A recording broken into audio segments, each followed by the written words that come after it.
What's up, everybody, and welcome back to a brand new week here on Body Bags Saturday Reviewer, the Retro Slasher, and I'm back. So this week I decided to review another film that just recently came up on Blu-ray for its first time on Blu-ray. Duh. Put out courtesy of Vinegar Syndrome, and it's from the year 1985, and it goes by the title of Horror House on Highway 5. Now, that's pretty much a mouthful of a title there, but anyways, so a little history behind this title. This is a film that I've never seen before. When it got announced, I was super stoked because it's a film that's always been on like my kind of my bucket list of films to get or see, because it's kind of sort of is a slasher film to an extent, kind of, maybe, I don't know, we'll get to that in a minute. But so super stoked that this got released and I got to check it out. It just came in the mail today, actually, too, so it tells you how much I was looking forward to it. I watched it day one. But anyways, let's get into the plot here. So usually I sometimes I read it off the back, sometimes I make up my own. I'm gonna read the one off the back here because if I try to explain it, it would make even less sense than they try to make sense of the movie. So it says a mysterious killer wearing a Nixon mask terrorizes and murders a young couple. A professor assigns his students to project an investigation the strange events connected to a possibly dead Nazi scientist, Dr. Frederick Bartholomew. The doctor's assistant kidnaps students, holding them hostage and torturing them. Meanwhile, Nixon stalks at night. So that's your plot. It's kind of a little all over the place. It has all these different like stories going on within the film. It's got this weird slasher element to it, typical killer in a Nixon mask, which is pretty cool, by the way. Then it has this weird, like, cult type feeling of this doctor trying to resurrect a dead person. It's just really strange. But anyways, that's the plot. It's pretty confusing. There's actually a quote on here. It says one of the most confusing and compelling homemade horror films ever made. Yeah, it definitely has that feel for sure. Now getting into my actual thoughts on this one. Oh boy, the first thing about this film, all these slasher films tend to open with a big bang kill.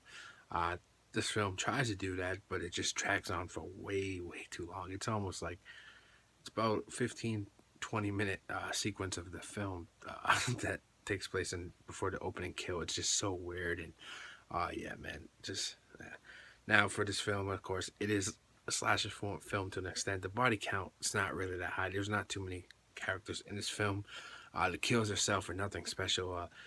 Like it's that kind of kill, where they show the person going to kill him, but it just happens off the screen. So it's kind of a cheap cop out for that. But I guess this is kind of like a shot on video movie, and to an extent, it has that feel to it for sure.